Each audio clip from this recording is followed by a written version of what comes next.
वजूद के लिए प्राकृतिक आपदा आना सबसे खतरनाक माना जाता है। इस वक्त टर्की और सीरिया भूकंप से दहल रहे हैं। इन आपदाओं में दोनों देशों में करीब 1500 से ज्यादा लोगों की मौत हो चुकी है और 5000 से ज्यादा लोग घायल बताए जा रहे हैं। 6 फरवरी की सुबह 7.8 तीव्रता वाले भूकंप से 2800 से ज्यादा इमारतें जमींदोज हो गई। बताया जा रहा है कि सबसे बड़ा झटका 40 सेकंड तक महसूस किया गया। इसी ने सबसे बड़ी तबाही मचाई। अब तक 2000 से ज्यादा लोगों को बचाया गया है, लेकिन अभी भी हजारों लोग मलबे में फंसे हुए हैं। लेकिन डराने वाली बात यहीं खत्म नहीं होती। टर्की में एक दिन में ही दो भूकंप आने से हर जगह सिर्फ और सिर्फ दिख रही है तो तबाही। समाचार एजेंसी एसोसिएटेड प्रेस की रिपोर्ट के मुताबिक 6 फरवरी की सुबह आए भूकंप के लगभग 12 घंटे बाद शाम को टर्की में भूकंप के एक और झटके लोगों ने महसूस किए। इस भूकंप की रिक्टर स्केल पर तीव्रता 7.5 रिकॉर्ड की गई। टर्की के राष्ट्रपति रेचेप तैयब एर्दोगान ने भूकंप के मद्देनजर आपातकालीन बैठक की, जिसमें भूकंप पीड़ितों के लिए हर संभव मदद की पेशकश की। टर्की और सीरिया में पहला भूकंप का झटका सुबह करीब 4:15 बजे आया, जब लोग सो रहे थे। भूकंप का केंद्र गाजियान्तेप इलाके में था, जो सीरिया बॉर्डर से सिर्फ 90 किलोमीटर दूर है। ऊंची इमारतें भूकंप के झटकों से हिलने लगी। इस आपदा में बड़े पैमाने पर लोग जान गंवा चुके हैं। प्रशासन बड़े पैमाने पर प्रभावित शहरों में राहत और बचाव का काम कर रही है।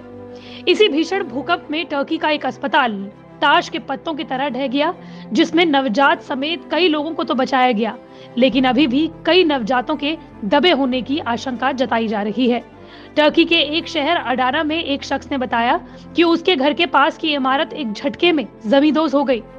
वहीं टर्की और सीरिया के हालातों को देखते हुए प्रधानमंत्री नरेंद्र मोदी के निर्देश पर तत्काल सहायता देने के मुद्दे पर प्रधानमंत्री के प्रमुख सचिव पीके मिश्रा ने अहम बैठक बुलाई है। बैठक में तय हुआ है कि सर्च और रेस्क्यू अभियान के लिए देश से एनडीआरएफ और मेडिकल टीम टर्की और सीरिया भेजी जाएंगी। इसके साथ ही राहत सामग्री भी जल्द से जल्द रवाना की जाएगी। एनडीआरएफ की 2 टीमों में 100 जवान होंगे और इसमें डॉग स्क्वाड भी शामिल होगा। इसके अलावा ये टीमें जरूरी उपकरण भी अपने साथ ले जाएंगी। मेडिकल टीम में डॉक्टर, दूसरे स्टाफ और जरूरी दवाएं होंगी। हालांकि ये कोई पहली दफा नहीं है जब देश ने संकट में फंसे किसी देश की मदद की हो। 2015 में नेपाल में आए भूकंप में भी भारत ने हर संभव मदद देश की थी और कई जानें भी बचाई थी। चीन की समाचार एजेंसी शिन्हुआ ने टर्की की disaster and emergency management authority के हवाले से बताया कि शुरुआती भूकंप के बाद सुबह 4:30 बजे रिक्टर पैमाने पर 6.4 तीव्रता का एक और भूकंप आया। एएफएडी ने कहा कि कम से कम 50 झटके टर्की में 12 घंटों में महसूस किए गए। अल जजीरा की रिपोर्ट के मुताबिक सीरिया में हर 10वें मिनट पर एक शव बरामद किया जा रहा है। दर्जनों लोगों के फंसे होने की आशंका है।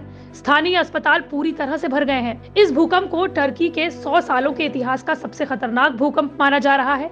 हालांकि ये कोई पहली बार नहीं है जब टर्की हिली हो। भौगोलिक स्थिति के चलते यहाँ हर दिन भूकंप का डर बना रहता है।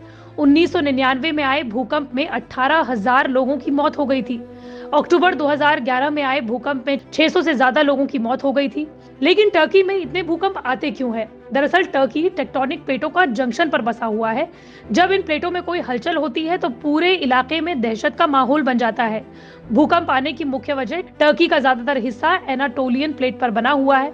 एनाटोलियन का अर्थ है छोटा एशिया। इस प्लेट के पूर्व में ईस्ट एनाटोलियन फॉल्ट है, लेफ्ट की ओर ट्रांसफॉर्म फॉल्ट है, जो अरेबियन प्लेट के साथ सीधे तौर पर जुड़ा हुआ है। दक्षिण और दक्षिण पश्चिम में अफ्रीकन प्लेट है, जबकि उत्तर दिशा की तरफ यूरेशियन प्लेट है, जो उत्तरी एनाटोलियन फॉल्ट जोन से जोड़ता है। टर्की के नीचे स्थित एनाटोलियन टेक्टोनिक प्लेट घड़ी के विपरीत दिशा यानी एंटी क्लॉकवाइज घूम रही है, जिसे अरेबियन प्लेट धक्का दे रही है। अब घूमती हुई एनाटोलियन प्लेट को जब अरेबियन प्लेट धक्का देती है, तब यूरेशियन प्लेट से टकराती है और तभी भूकंप के झटके महसूस किए जाते हैं।